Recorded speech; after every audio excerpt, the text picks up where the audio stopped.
Hello everybody, my name's Steve, I'm the British Railroader and welcome to the train room for another update on Brooklyn Park. And you may see just behind me things are looking a little bit messy, and those of you that have seen some of the shorts that I put out on here and also on Facebook and Instagram will understand what I'm doing, but we'll get into that in just a minute.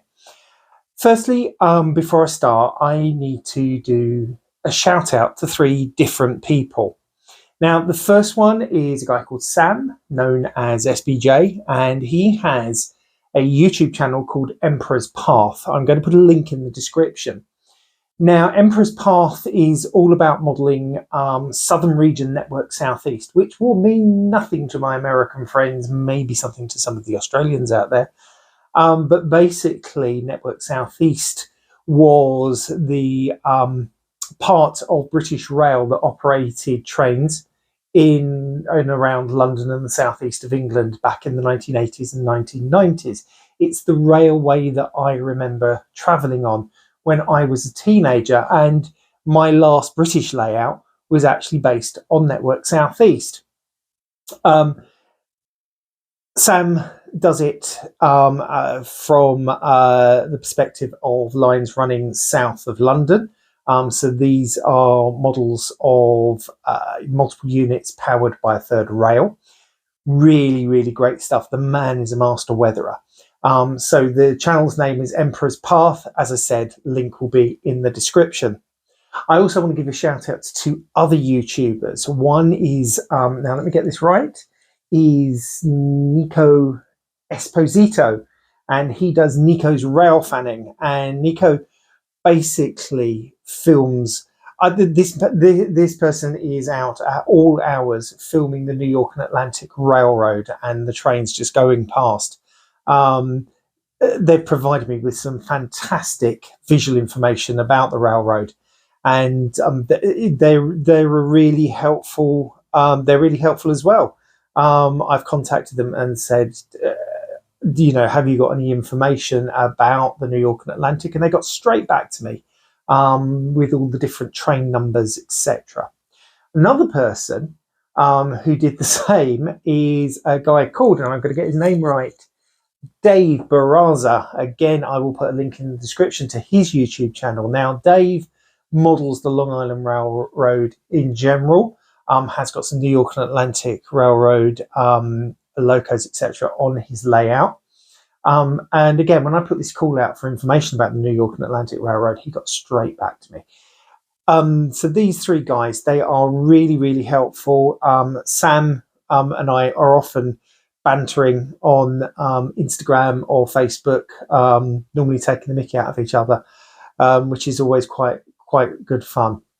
Anyway, that's my shout outs for today. So back to what's happening on the layout. Now, those of you that saw my last video update, not one of my shows you house, but my last video update, I told you about this book. So this book is the latest by Lance Mindheim. It's about scenery for switching layouts.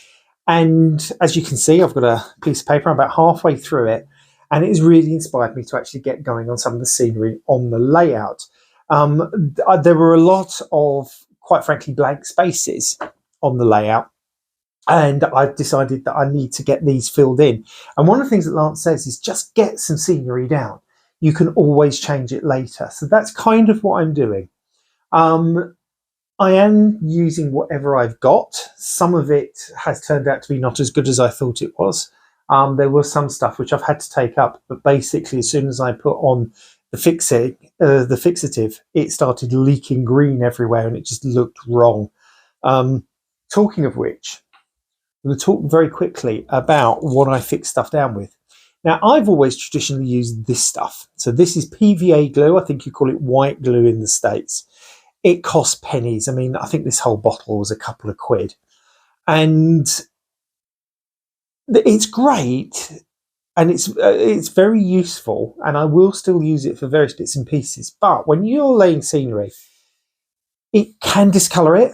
And it also doesn't have a particularly matte finish. And my American viewers will know about this stuff. And it's used quite a lot over there. but it's not so well known over here in modelling circles. We're kind of a little bit stuck on PVA. But I had heard about this years ago. So this is matte medium. So this particular one is Mod Podge.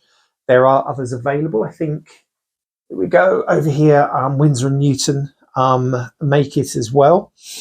And it is a lot more expensive. I mean, this bottle cost me about 11 or 12 pounds. I will put a link in the description to it.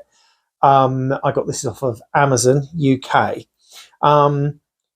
This particular bottle, which actually contains about half the amount, cost me almost the same as this. So it's always worth shopping around. But this dries with almost a perfect matte finish, and it doesn't seem to discolour things as much. Unless I've started using it on the layout. I really wish I had used this when I was ballasting my track. I think I would have got a very different result. As I said, I will put a link to this in the description for the video. But UK modelers, if you haven't tried it, tell you what, it is worth it. And a little goes a long way. A little goes a long way. I've made up a spray bottle of it. This is those of you that have ever been to Slimming World will know what kind of bottle this is.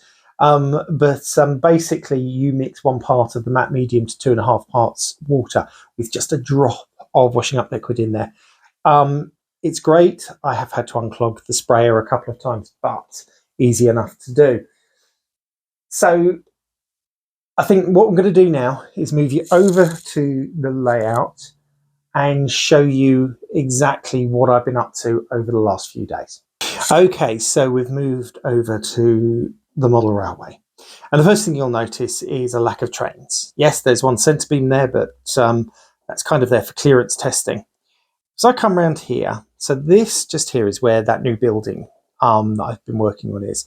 So I filled in this patch. So just some grass, just a little bit of dirt, just to give it a little bit of texture. Now, it is very different on this side to that side. That sometimes happens. You see patches of grass which are different. Now, as we move around here, I've moved the factory building for now. We've got a big box of ballast just weighting something down.